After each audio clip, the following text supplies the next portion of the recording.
In marketing, there is a term called ICP, which is Ideal Customer Profile. And it is usually encouraged by marketing firms or marketing people to make sure that you have your ICP or the exact ideal demographics of the type of person that would do business with you. Really fill that out and hone that in and target your marketing. And I think that's all good and fine for certain instances. But today I want to talk about how you maybe don't want to hone yourself into a box. And in marketing, it's not always about how you fit in marketing. Oftentimes it's how you don't fit in and how you stand out that really moves the needle in marketing. So I want to share a little story about a gentleman who called my business today who is 93 years old. He's an author and he wanted to publish, he's publishing a book. He wants to have a website where he can sell his book. And this gentleman at 93 years old is hiring me to build his website, hiring our agency. And that just goes to show that you never know exactly the age of someone who could come in and do business with you. And I think that goes for a lot of different businesses.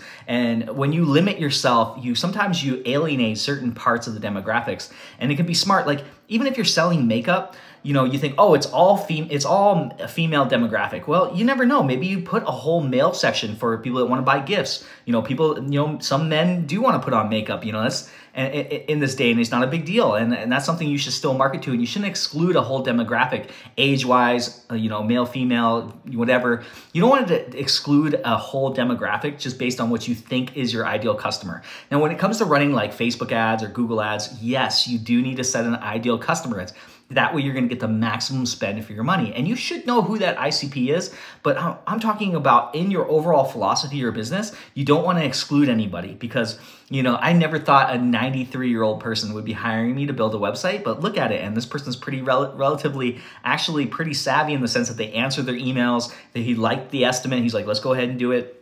I was surprised by that. And then at the other end of the spectrum, I have a client who's like 17, 18 years old, has his own detailing company, does a really good job, is quite successful. He's really good at running Facebook ads, but he detailed my car several times, did a really great job. And I told him about my business. He wanted me to build him a website. So I built him a website. And so at one end of the spectrum, we have a 17 or 18-year-old. The other end of the spectrum, I have a 93-year-old. So if I just said, oh, my customers are only 30 to 55 years old, that's it. Well, that's not necessarily true. Is the majority of my customers in that age range? Yes.